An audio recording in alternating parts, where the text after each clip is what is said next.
Jadi orang ini sengaja diciptakan namanya untuk menjadi mata rantai sehingga bisa disambungkan sampai Ahmad bin Isa ini.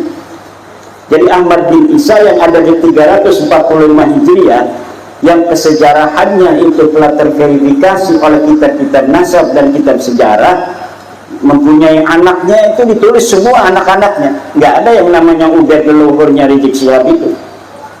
Jangan husnudon pada nasab yang gak jelas. Nasab yang gak jelas di husnudoni, udah tahu dia ini kalau misalnya kita husnudon akan mendolimi kita, mintain duit, ngedoain jelek, mengadu domba dan lain sebagainya. Dia ajak itu jamaah-jamaah untuk meyakini dia sebagai turunan Nabi agar mempunyai kesetiaan mutlak, sehingga dibawa kemana saja oleh dia, bahkan untuk melawan negara. Mau itu orang-orang. Saudara sekalian, mari kita sama-sama saksikan video terbaru dari Kiai Haji Amruddin Utsman Al-Bantani dalam acara Haflah Akhirus Sanah di Ponpes Hidayatul Thulab, yaitu bertepat di Bandar Mataram, Lampung Tengah. Saudara sekalian, banyak hal yang disampaikan oleh Kiai Haji Amruddin Utsman Al-Bantani, dan kabarnya beliau sedang memburu zuriyah daripada Ubaid. Saudara sekalian, bukan zuriyah Nabi Muhammad, tapi zuriyah Ubaid di dalam kitab-kitab yang mereka sebutkan ya, namun sampai sekarang belum ditemukan. Oke, selengkapnya mari kita sama-sama simak video berikut. Silahkan. Makanya sebuah riwayat apabila diriwayatkan oleh orang yang punya kepentingan, ini perlu diteliti ulang. Seperti adanya pengakuan sebagai keturunan Nabi. Ini bisa untuk dipelajari dari studi teks dan studi tekstualitas, juga studi intertekstualitas, namanya muqabalatun nusakh, yaitu dengan cara membandingkan sebuah berita yang terdapat dalam kitab dengan berita lainnya, dikumpulkan berdasarkan tahunnya, kemudian setelah dikumpulkan berdasarkan tahunnya, kita uji berdasarkan manuskripnya. Setelah diuji berdasarkan manuskripnya, ditulis tahun berapa ini manuskrip. Setelah diketahui ditulis tahun berapa, siapa yang menulis?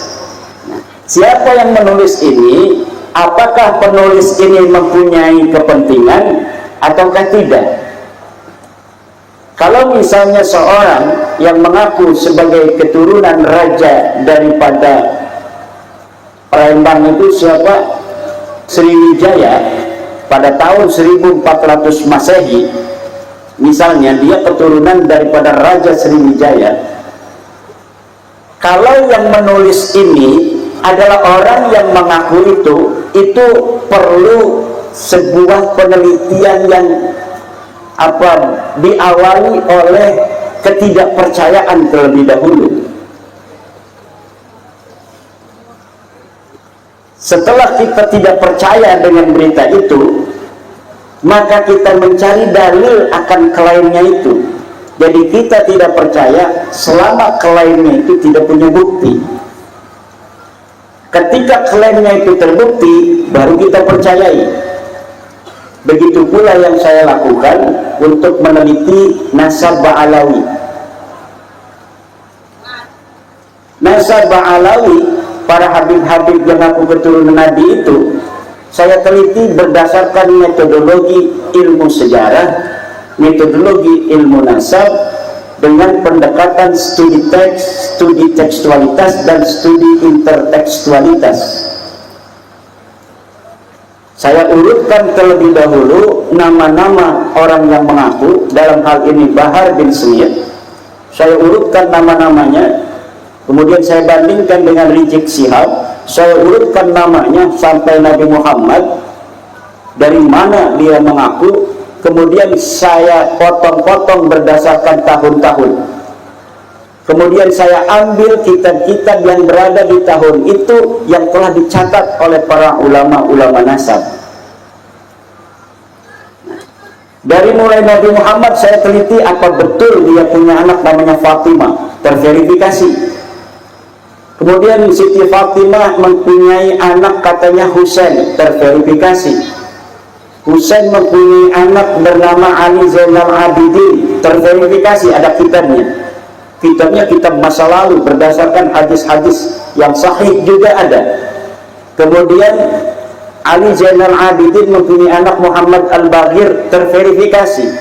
Muhammad Al-Baghir mempunyai anak bernama Ja'far As-Sadiq, terverifikasi. Ja'far As-Sadiq mempunyai anak bernama Ali Al-Uraidi, terverifikasi. Ada dalam kitab-kitab sejarah, kitab nasab, juga kitab-kitab hadis. Kemudian Ali Al-Uraidi mempunyai anak Muhammad An-Naqid, terverifikasi. Muhammad An-Naqid mempunyai anak Isa, terverifikasi.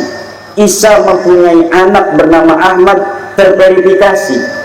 Dari Ahmad ini, betulkah dia punya anak namanya Ubaidillah? Tidak ada satu kitab pun yang menyebutkan Ahmad bin Isa punya anak namanya Ubaidillah.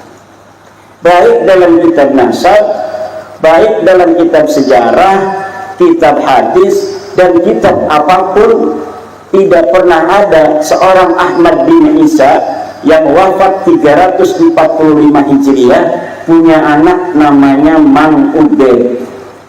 Tidak ada. Dari situ mereka marah-marah sama saya. Dari situ mereka marah-marah sama saya.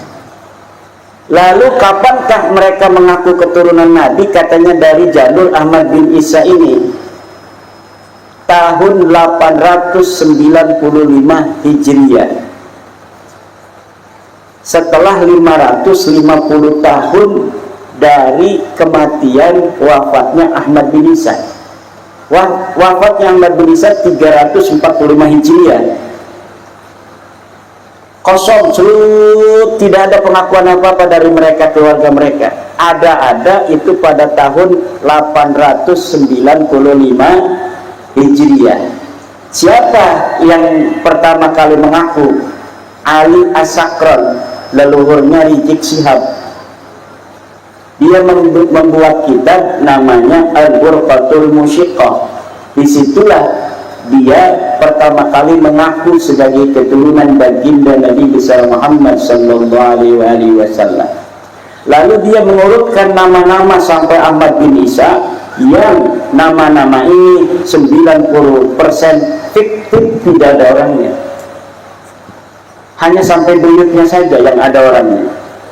Ali As-Sakran bin Abu Bakar bin Abdurrahman As-Segaf bin Muhammad Maula Dawilah bin Ali Sahibul Darat bin Ali Al-Ghayyur bin Muhammad Faqih Muqaddam bin Ali bin Muhammad Sahib Birbad bin Ali Fariqasam bin Ali bin Muhammad bin Ali bin Ubaid. Ini semuanya 90% fiktif. Ubaid ini dicangkolin kepada Ahmad bin Isa. Yang ada itu hanya dari Ali As-Sakran bin Abu Bakar bin Abdurrahman As-Segaf bin Muhammad Maula Dawilah. 4 nama ini benar. Ke atasnya nggak ada orangnya. Ya Imad, dari mana tahunya itu nggak ada orangnya? Ya kan masing-masing punya sejarah, ditulis sejarahnya. Dia meninggal tahun sekian, dia lahir tahun sekian, dia jadi ulama besar, dia punya uang banyak, dia punya murid siapa, dia punya guru siapa. Nah, guru-guru yang disebutkan kadang-kadang orang yang historis, orang-orang yang betul-betul ada. Nah, orang-orang yang betul-betul ada itu kan ada kitab-kitab yang menyebutkan ketika orang itu hidup oleh ulama-ulama lain. Karena sejarah tidak pernah berdiri sendirian. Dia pasti berkaitan dengan orang-orang banyak. Pasti di antara orang-orang itu, kalaulah dia itu circle ulama, ada yang menulis kitab. Dan dia menuliskan, saya berguru pada siapa, saya punya murid siapa. Nah, ketika kita teliti, misalnya seorang bernama Faqih Muqaddam, katanya dia belajar thariqah dari Abi Madyan. Dari mana dia belajar thariqah Abi Madyan itu yang sudah wafat? Katanya dari seorang dari Maghribi. Orangnya ini nggak ada. Orang-orang yang disebutkan ini nggak ada. Kenapa? Karena Faqih Muqaddamnya sendiri, Yai Haris, tidak ada orangnya. Jadi banyak orang hadarat Faqih Muqaddam, wali besar Qutub Rabbani, itu orangnya tidak ada, tidak terverifikasi sebagai orang yang pernah ada di alam dunia berdasarkan kitab-kitab sejarah yang ditulis pada masanya yang menyebut kota Tarim. Kan di kota Tarim itu banyak ulama juga. Nah, ulama-ulama itu kadang-kadang ada perbedaan pendapat dengan ulama lainnya. Itu ditulis siapa-siapa ulama di kota Tarim tahun 560 ketika Sahib Mirbat ada. Ternyata tidak ada. Siapa Faqih Muqaddam ada 650 di kota Tarim terjadi peperangan. Ulama yang meninggal siapa saja dicatat oleh kitab-kitab itu, tetapi tidak ada yang mencatat Faqih Muqaddam pernah ada di kota Tarim. Tidak ada. Dia punya ayah namanya Ali punya ayah katanya Muhammad Sahib Mirbat, ulama besar yang ada di Mirbat itu sekarang masuk Oman. Katanya dialah orang yang menyebarkan madhab Syafi'i yang ada di kota Mirbat. Dia guru daripada Muhammad bin Ali Al-Qal'i. Setelah saya teliti di kitab-kitab yang ada di tahun itu 650 Hijriah, betul ada orang namanya Muhammad Al-Qal'i, ulama besar, tapi dia tidak punya guru namanya Muhammad Sahib Mirbat, leluhurnya Rizik Syihab ini nggak ada. Jadi orang ini sengaja diciptakan namanya untuk menjadi mata rantai sehingga bisa disambungkan sampai Ahmad bin Isa ini. Jadi Ahmad bin Isa yang ada di 345 Hijriah, yang kesejarahannya itu telah terverifikasi oleh kitab-kitab nasab dan kitab sejarah, mempunyai anaknya itu ditulis semua anak-anaknya. Nggak ada yang namanya Ubaid leluhurnya Rizik Syihab itu. Di dalam kitab nasab itu sudah ada sejak tahun 380 Hijriah, ada silsilatul Alawiyah karya Abu Nasr Al-Bukhari. Tidak ada Balawi ditulis keturunan Nabi itu, Habib itu. Kemudian ada kitab di abad kelima namanya Tahdhibul Ansab, dikarang oleh Imam Al-Ubaidili 345 Hijriah. Disebut nama Ahmad bin Isa, disebut nama anaknya, tapi tidak ada yang namanya Ubaid. Ada lagi kitab di abad kelima namanya Muntaqilatul Talibiyah karya Ismail Toba 370 Hijriah. Di situ disebutkan nama Ahmad bin Isa, disebutkan anak-anaknya, tapi tidak disebutkan dia punya anak namanya Ubaidillah. Masih di abad kelima ada lagi kitab yang dikarang oleh seorang ulama yang namanya Al-Umari 490 Hijriah. Disebutkan Ahmad bin Isa, disebutkan nama anak-anaknya, tapi enggak ada yang menyebut dia punya anak namanya Ubaidillah atau Abdullah. Kemudian di abad ke-6 seorang ulama besar dari Ahlussunnah wal Jamaah yang namanya Imam Fakhruddin Ar-Razi, pengarang tafsir Mafatihul Ghaib, pengarang kitab usul fiqih Al-Maqsul, idza utliqal imamu fi usulil fiqh fal muradu bihi al-imam Fakhruddin Ar-Razi. Dia mengarang kitab nasab namanya Asy-Syajarah Al-Mubarakah pada tahun 597 Hijriah. Dia wafat 604 Hijriah. Dia mengarang kitab nasab 597 Hijriah. Dia menyebutkan nama Ahmad bin Isa, anak-anaknya semua ditulis bahwa dia hanya punya 3 anak namanya Muhammad, Ali dan Husain. Tidak ada anak namanya Ubaid, tidak ada namanya Abdullah, tidak ada namanya Ubaidillah. Di abad ke-7 seorang ulama nasab yang mengarang kitab namanya Al-Fakhri, tahun 614 dia mengarang kitab namanya Al-Fakhri. Di dalamnya dia menyebutkan nama Ahmad bin Isa, anak-anaknya disebutkan, tetapi tidak ada di situ anaknya yang bernama Ubaid. Kemudian kitab Al-Asili tahun 700 Hijriah karya Ibnul A'raj juga tidak menyebutkan nama anaknya Ahmad bin Isa. Ahmad bin Isa yang disebut, nama anaknya disebut, tetapi nama Ubaid tidak disebut. Kemudian ada kitab As-Sabatul Muson, ada lagi kitab di abad 9 Umdatul Talib As-Sugro karya Ibnu Inabah tahun 828. Dia mengarang lagi kitab yang kedua namanya Umdatul Talib Al-Kubro tahun 828 juga. Tidak ada nama anaknya Ahmad bin Isa yang namanya Ubaid. Itu dari sisi ilmu nasab. Baru setelah abad 9 mereka nulis kitab banyak. Makanya kata Hanif Alatas, saya bisa mengumpulkan 187 kitab yang menyatakan, menulis bahwa Ba'lawi turunan Nabi. Iya, tapi semuanya ada di abad 9 ke atas sampai sekarang. Tidak ada yang menyebutkan sebelum abad ke-9. Tidak ada, karena ngakunya baru abad ke-9 itu.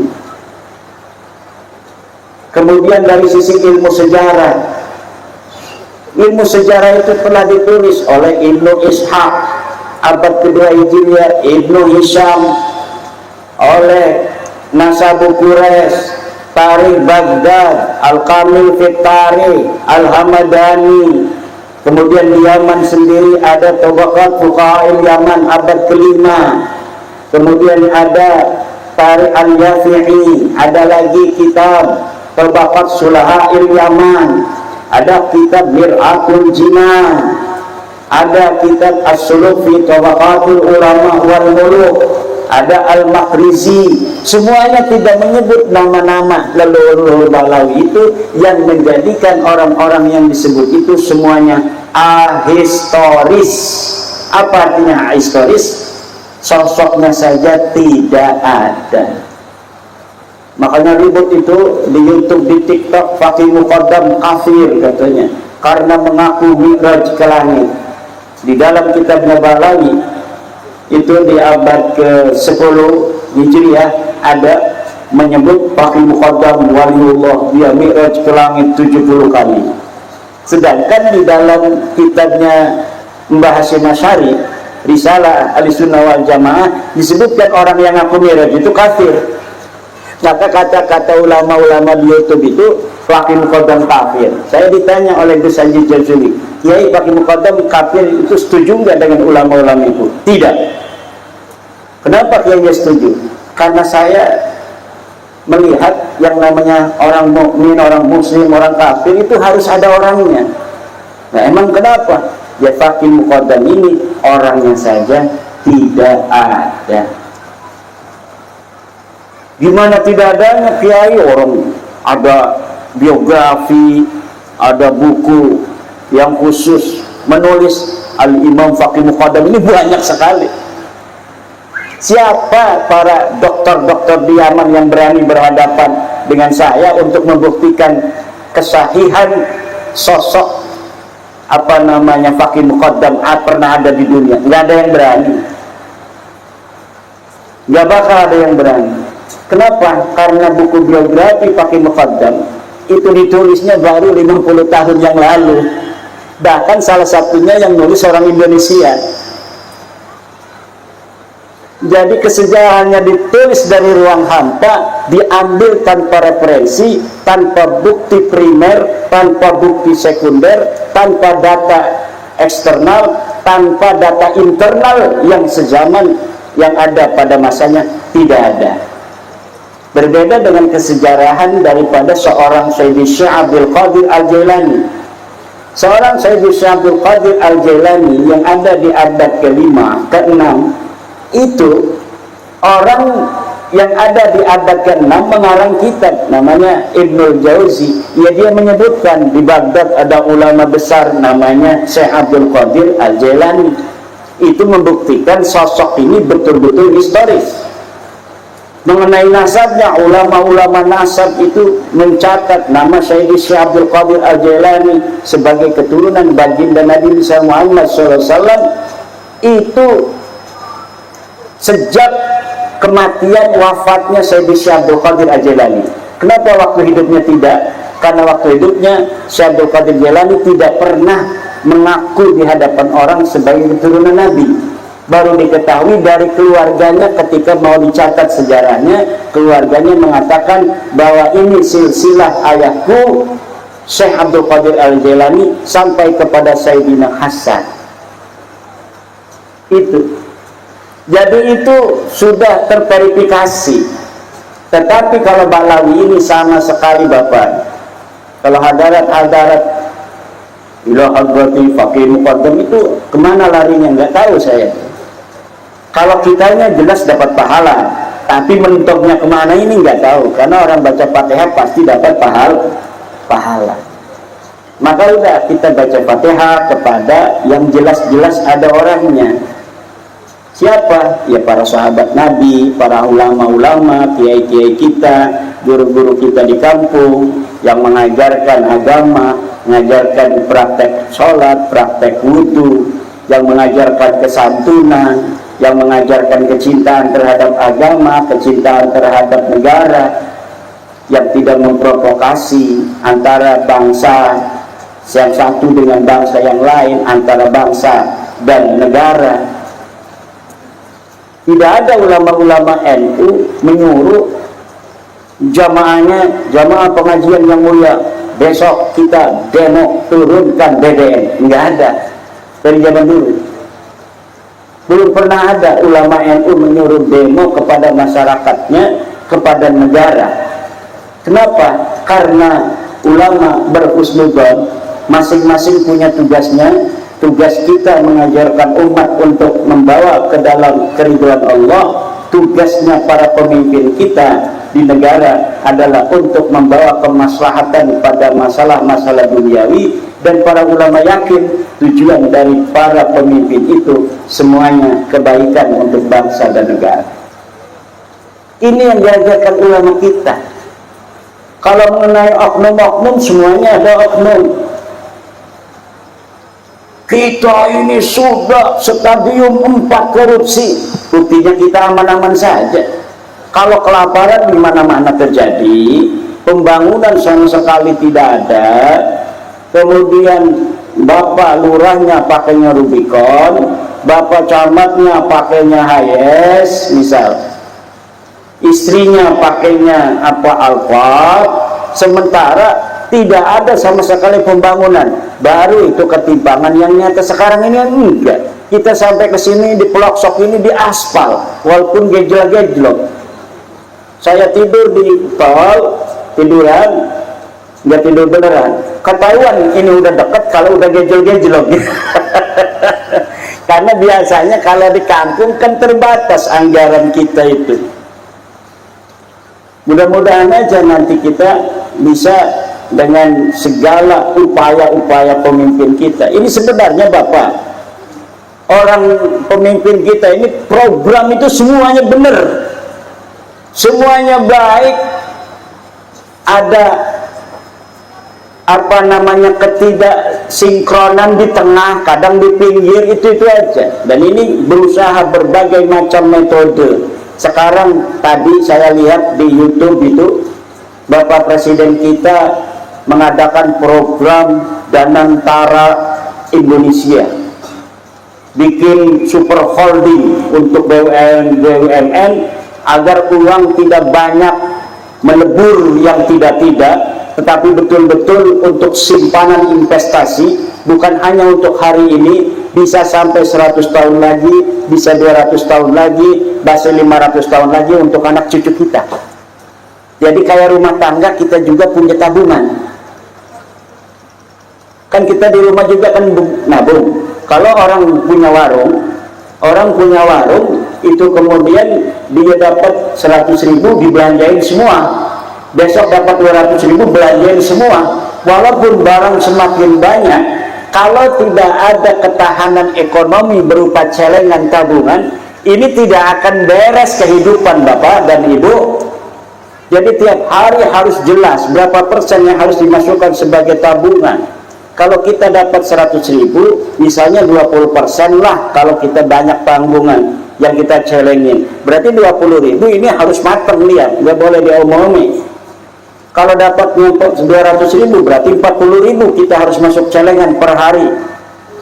Tapi kalau kita masih bujangan, itu bisa 80% kita masukkan. 80.000, 40.000 buat makan. Atau kalau misalnya kita yang masih makannya sama orang tua karena masih bujangan, 100.000 dapat 90.000 masuk celengan, 10.000 kita buat jajan.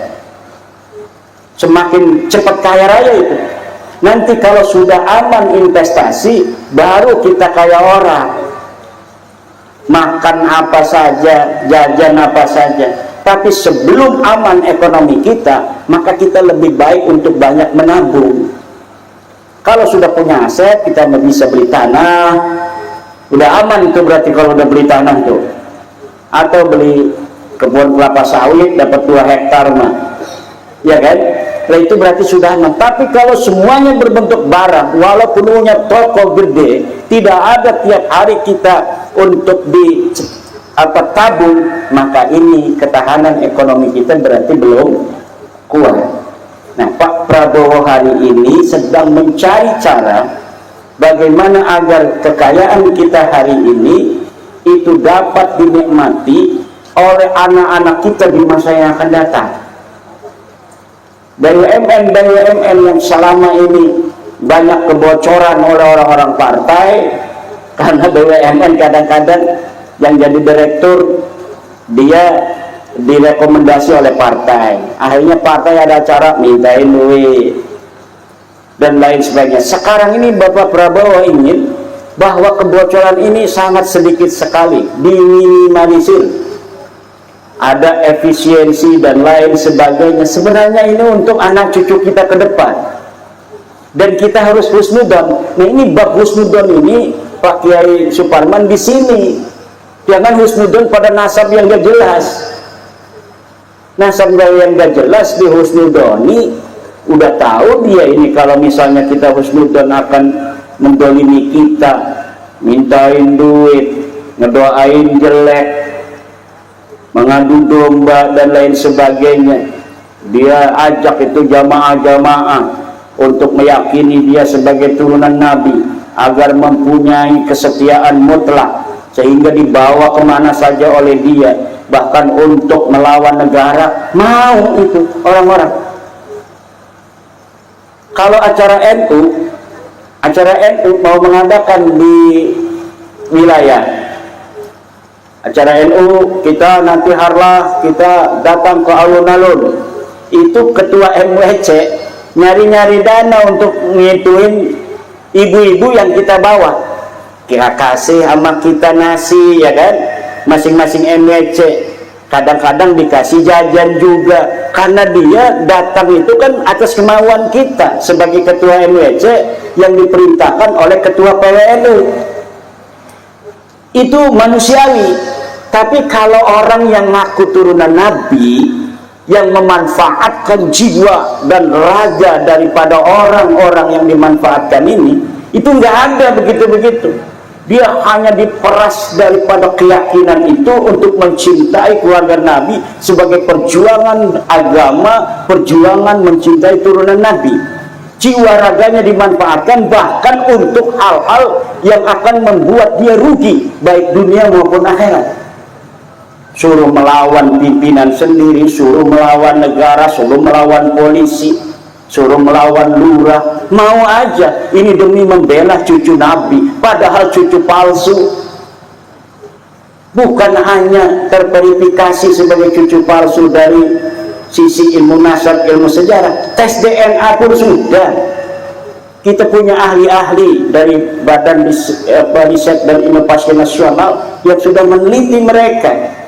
Yang tampil hanya hanya Dr. Sugeng Sugiarto, di belakangnya banyak lagi yang sedang menunggu. Kalau misalnya ada dialog atau diskusi debat tentang DNA, bukan hanya Dr. Sugeng, di belakangnya masih ada profesor-profesor yang siap membantu kita untuk membuktikan bahwa ini bukan keturunan baginda Nabi besar Muhammad SAW.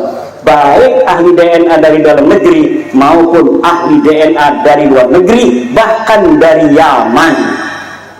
Dari Yaman sendiri, pakar DNA-nya akan membantu kita. Tetapi sampai saat ini mereka nggak berani. Suruh tes DNA kayak takut semut sama api. Kalau ngomong DNA langsung lari aja. Kenapa? Karena sudah 180 orang dari keluarga mereka yang tes DNA, dan 99% mereka bukan hanya terverifikasi bukan keturunan Nabi, tapi mereka terverifikasi bukan orang Arab, tapi orang Kaukasus yang pindah ke India, kemudian jalur ibunya dari India, jalur ayahnya dari Kaukasus.